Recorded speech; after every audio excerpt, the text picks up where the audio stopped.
You're tuned into India Today's War Room. I'm Akshata Nandagopal, and let's break down for you on our conflict tracker all the latest you need to know on the Israel-Hamas war. Right now, everyone's talking about the Gaza hospital attack. So let's tell you about that first. Now, there are questions about exactly what took place. So to break that down for you, using analytics and the latest graphics, we'll show you what are the claims being made right now on the hospital attack. Let's first break it down for you on a map. The blue here indicates Israel, the red is West Bank, and then you have, of course, that small strip there that we've marked out as Gaza. Now, it is within Gaza, in the northern part, really, of the Gaza Strip, that this hospital attack took place.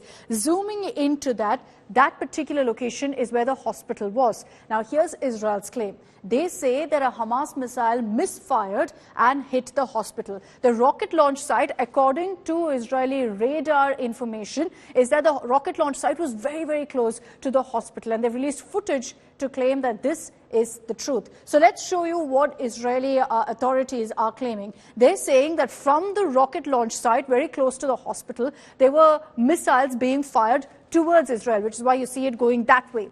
Now, the hospital was in the path, in the line of fire. One missile misfired from Hamas, according to Israel, and hit the hospital, which is what led to these images that you see on your screens. Now, there were a lot of videos that showed the extent of damage of these massive raging fires and the hospital completely damaged and, of course, a huge casualty count. Hamas claims that nearly 500 people were killed in this attack on the hospital. They're maintaining that this was an Israeli airstrike. But heartbreaking images of children, women, people who had taken refuge in that hospital now, in fact, in a dire state, injured. But there are also questions coming up, and I'm sure you've seen it on social media, on whether this attack even happened in the first place. Let's get you some of the images that explains and decodes that for you.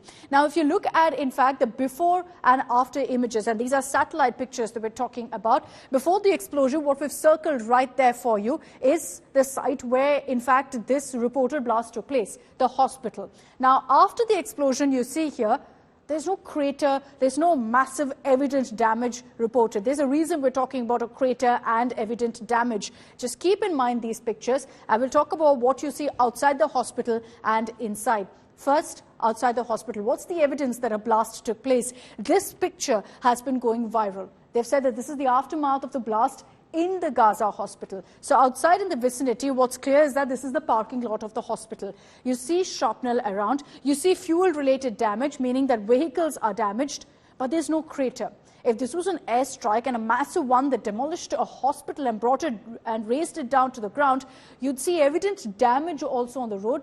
That's missing, leading to questions about whether this was as massive a strike as Hamas has claimed it to be. Now, inside the hospital, what's the evidence that we have? Again, based on the pictures that have come out, there is shrapnel-related damage that's seen, but the walls are very much intact, which means that the hospital hasn't really come crashing down. Remember that there's no media access to any of these parts of Gaza, so we're very reliant on media, on really reports that come in from locals, from the Hamas, from any authority there. They're saying that the hospital has been razed to the ground. But these pictures have led to questions about whether there was an attack, whether there was this kind of a massive blast that took place in the hospital, or was it merely restricted to the parking lot?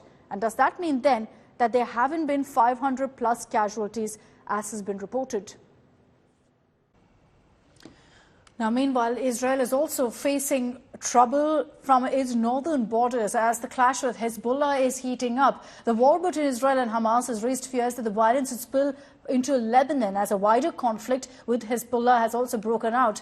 Lebanon continues to be on fire as tensions have been on the rise between the Israeli army and Hezbollah. An anti-tank missile was fired at Kibbutz Manara in Israel a short while ago. In retaliation, the Israeli army has also struck Hezbollah targets in Lebanon.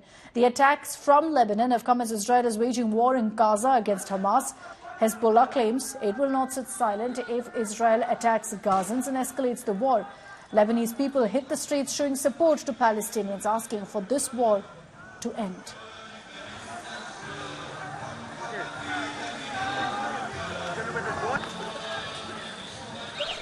I'm currently standing at one of the dangerous zones on earth.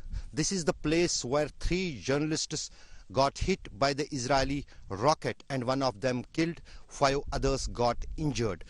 This is Al-Mushab area of the southern Lebanon. You can see the fence. This is the border between the North Israel and the South Lebanon.